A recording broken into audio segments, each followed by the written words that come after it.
Olá, meus irmãos dessa casa. Muito agradecido pelo convite. Hoje nós vamos falar sobre a mediunidade. Comemoração aos 160 anos do Livro dos Médiuns. E hoje nós vamos abordar a mediunidade através dos tempos. Muito agradecido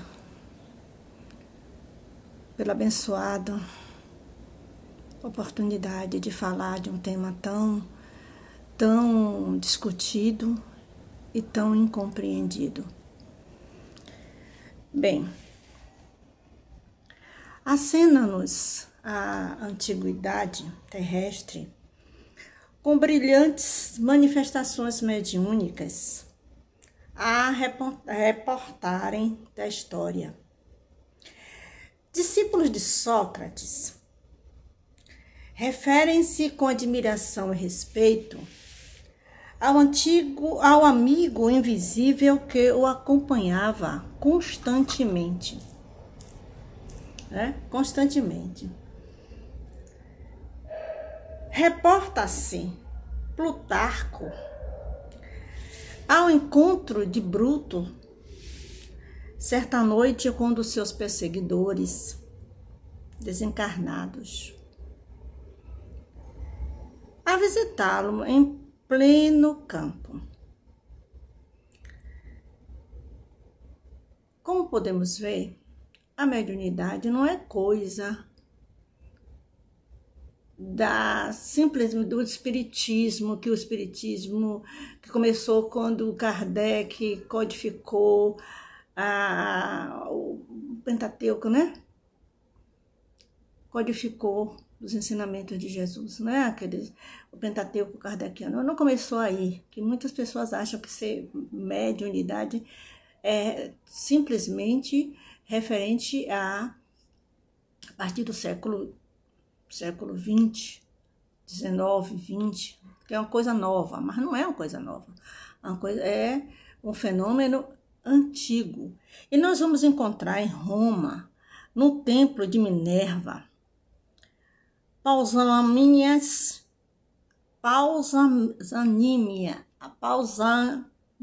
nome da criatura é Pausanias,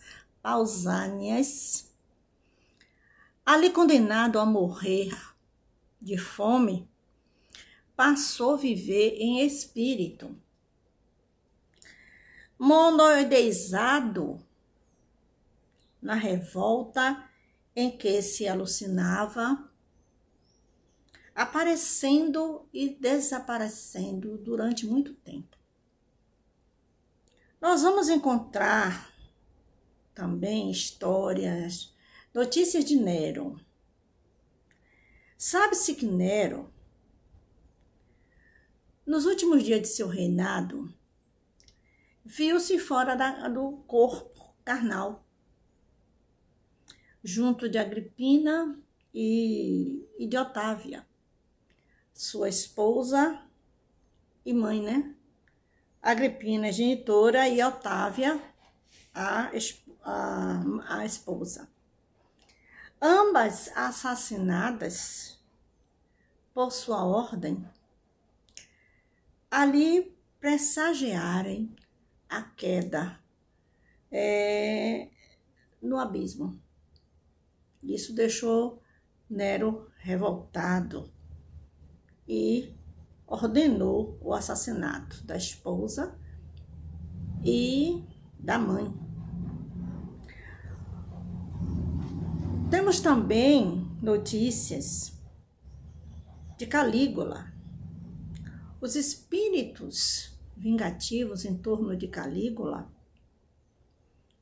eram tantos mesmo, que depois de lhe enterrarem os restos dos jardins de Lâmia, eram ali vistos esses espíritos vingativos, vistos frequentemente, até que se lhe exumaram os despojos para a incineração. Você veja os espíritos vingativos, né? Exalando os despojos. Tamanha a revolta, tamanho ódio por Calígula, né? Todavia, onde a mediunidade atinge culminâncias, é justamente no cristianismo nasciturno. Toda passagem do mestre inesquecível entre os homens é um cântico de luz e amor, externando-lhes a condição de medianeiro da sabedoria divina. E, continuando-lhe o ministério,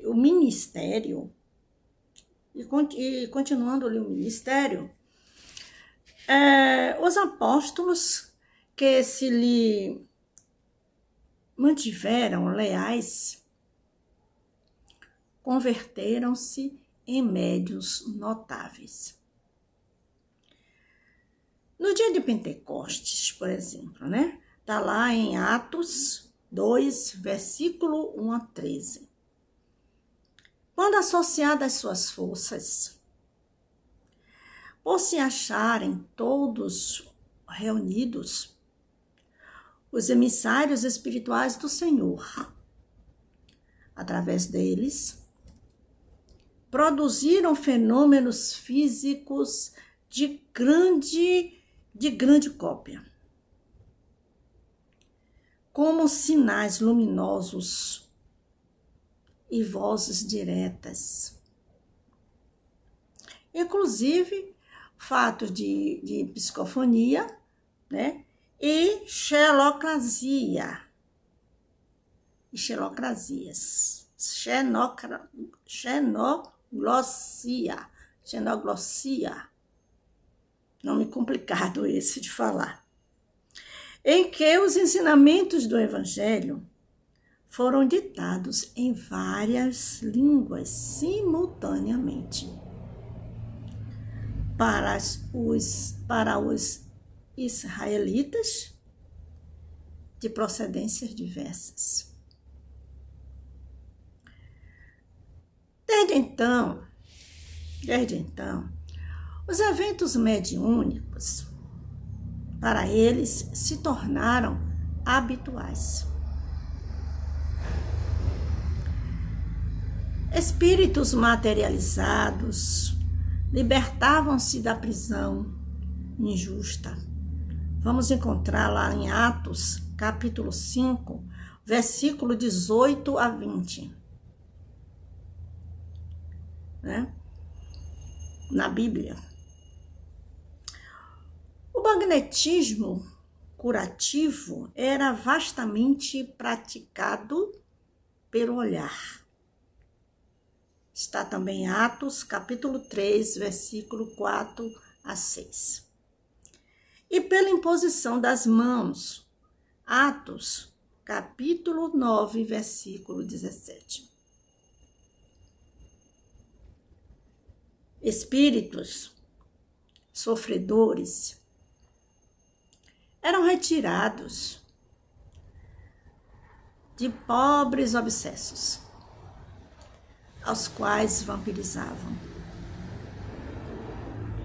Vejamos lá em Atos, capítulo 8, o versículo 7. Bem, um homem objetivo e teimoso quanto Saulo de Tarso desenvolve a clara evidência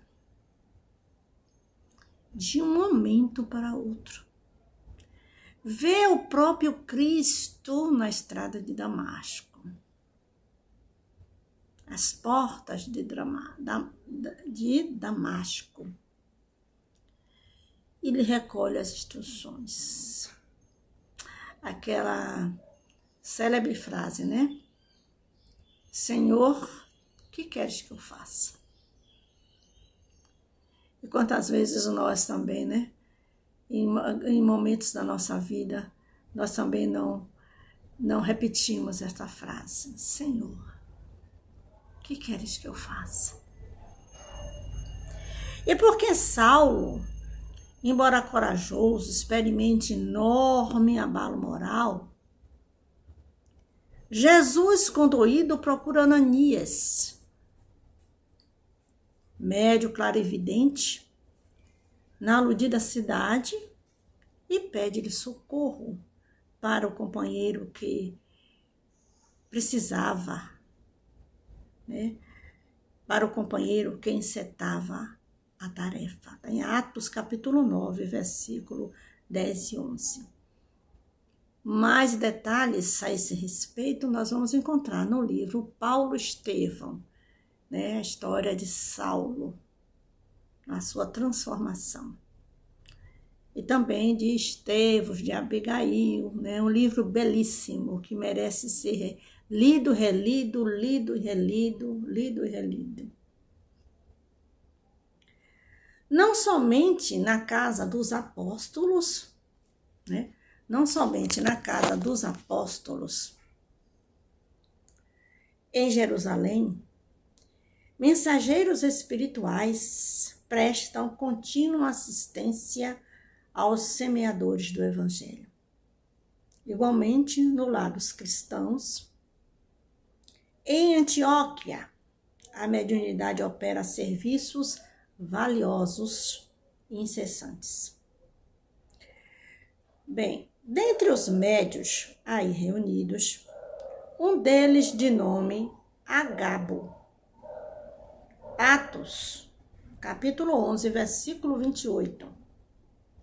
Incorpora um espírito benfeitor que realiza importante premonição. E nessa mesma igreja de Antioquia, né, vários instrumentos medianímicos aglutinados favorecem a produção da voz direta, consignando expressiva incumbência a Paulo e Barnabé, Atos capítulo 13, versículo 1 a 4. Que é bom, né? Nós, estudantes da mediunidade, vasculhar, buscar o complemento de todas essas indicações. Em Troade, o apóstolo da gentilidade, que é Paulo de Tarso, né? O Saulo de Tarso, que depois de convertido passa a ser Paulo de Tarso, recebe a visita de um varão em espírito a pedir-lhes o concurso fraterno. Em Atos, capítulo 18, versículo 9 e 10. E tanto quanto acontece hoje, os médios de ontem, apesar de guardarem consigo a bênção divina, experimentavam injustiças e perseguições. Quase por toda parte. Padeciam inquéritos, sarcasmos, vilipêndios e tentações. Será que ainda não estamos passando por tudo isso? De uma forma mais velada? Vamos ver isso observar isso com mais carinho, né? Logo no início das atividades mediúnicas, dando prosseguimento ao nosso texto, que lhe dizem respeito, vê-se Pedro e João segregados no cárcere. Estevão é lapidado. Tiago, o filho de Zebedeu, é morto a golpes de espada. Paulo de Tarso é preso e açoitado várias vezes. A mediunidade, que prossegue fugindo entre os mártires cristãos sacrificados nas festas circenses não se eclipsa, ainda mesmo quando o ensinamento de Jesus passa a sofrer estagnação ou impositivo de ordem política. Apenas há alguns séculos, vimos Francisco exalçando-a em luminosos acontecimentos. A vida de Francisco também é belíssima, né? É muito, muito interessante. Lutero transitando entre visões. Teresa d'Ávila em admiráveis desdobramentos. José de Cupertino levitando ante a espantada observação do Papa Urbano VIII. E Swedenborg recolhendo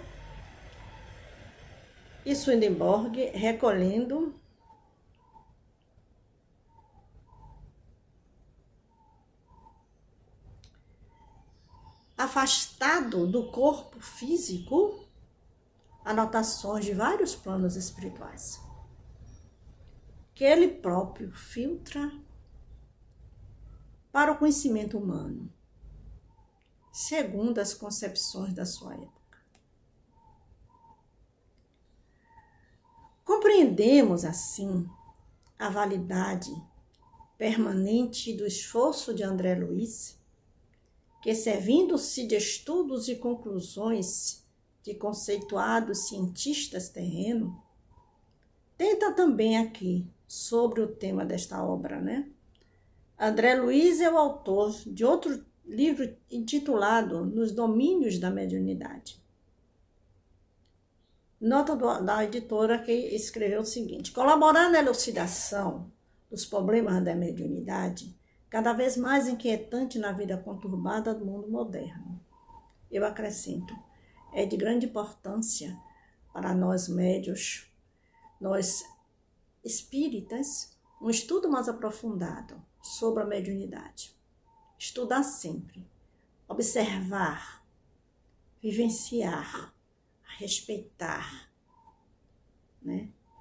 Aproveitar a oportunidade que Deus nos concede para o exercício da mediunidade com muito amor, com muito amor. Bem, dando continuidade à nossa pesquisa, sem recomendar de algum modo a prática do hipnotismo em nossos templos espíritas, a ele recorre de escantilhão para fazer mais amplamente compreendidos múltiplos fenômenos da conjugação de ondas mentais, além de com isso demonstrar que a força magnética é simples agente, sem ser a causa das ocorrências medianímicas, nascidas invariavelmente de espírito para espírito. Espírito para espírito. Né? Em nosso campo de ação, temos livros que consolam e restauram, medicam e alimentam, tanto quanto aqueles que propõem e concluem, argumentam e esclarecem. Nesse critério, surpreendemos aqui um livro que estuda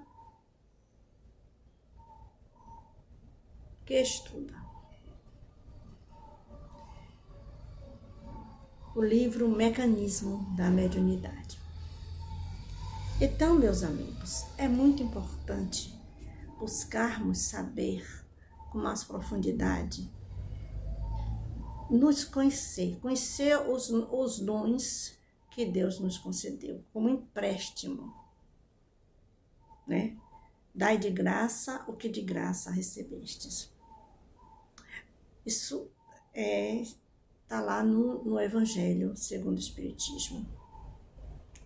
E pesquisar mais o livro dos médiuns, estudar com profundidade, palavra por palavra, e colocar dentro de, introjetar o conhecimento, né?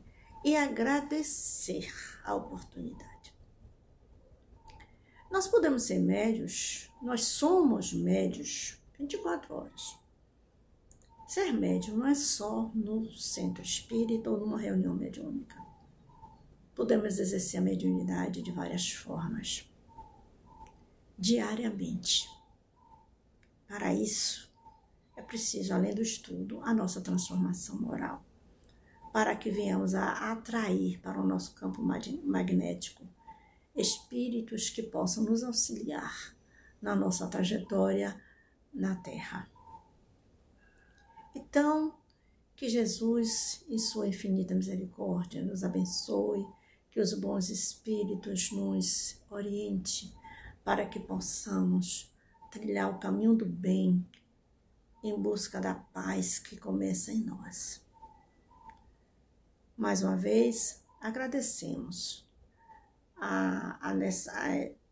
esse centro espírita que nos convidou para falar um pouco sobre a mediunidade através dos tempos. Eu tenho muitos outros artigos a esse respeito. Na hora que eu estava falando aqui, eu me lembrei de Joana d'Arc, né? Joana d'Arc, que foi levada à fogueira justamente porque ouvia vozes e era taxada de bruxa. E antigamente, todas as pessoas que tinham o dom, mas o dom de manter contato com o mundo dos espíritos, eram taxadas de bruxas e eram levadas à fogueira, eram condenadas, né? A Santa Inquisição condenava as pessoas que mantinham contato com o mundo espiritual.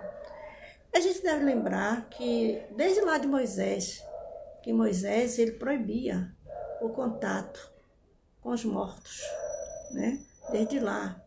E por muito tempo em outra época, foi atribuída a mediunidade como um fenômeno demoníaco, né? E isso levava as pessoas a passar por problemas terríveis. Hoje, já não se usa mais a fogueira, né? Mas hoje nós lidamos com um preconceito. Por não conhecer a doutrina espírita, por não estudar os fenômenos mediúnicos, por não conhecer os ensinamentos de Jesus com base no Espiritismo, sob a luz do Espiritismo, nós médios ainda somos taxados de macumbeiros, de feiticeiros, embora de forma velada, né? Mas passamos por grandes transtornos, mas isso não nos enfraquece. Isso deve nos fortalecer, porque a mediunidade é uma bênção que Deus nos concedeu, não só os espíritas, em todas as religiões, em todos os setores da sociedade. A mediunidade abrange toda a população. Não importa o seu nível evolutivo e não importa a sua classe social, a sua cor, o seu estado, enfim. A mediunidade é um empréstimo que Deus concede a toda a criatura humana como um empréstimo para a sua melhoria, para o seu crescimento evolutivo, para o seu crescimento espiritual. Que nosso Senhor Jesus nos abençoe hoje, agora e sempre. Muita luz e muita paz para todos. vídeos. Até breve. Não deixe de acessar o nosso canal Cleo Pinheiro, COEC, C-O-E-C, e lá vocês vão encontrar muitas informações, muitos vídeos, palestras. E esse assunto sobre mediunidade nós vamos dar continuidade em outro vídeo. Que é um assunto que muito me interessa, é um assunto que eu gosto muito. E estou sempre a fazer palestras sobre esse assunto, porque é de grande importância para todos nós. Um forte abraço, fique com Deus.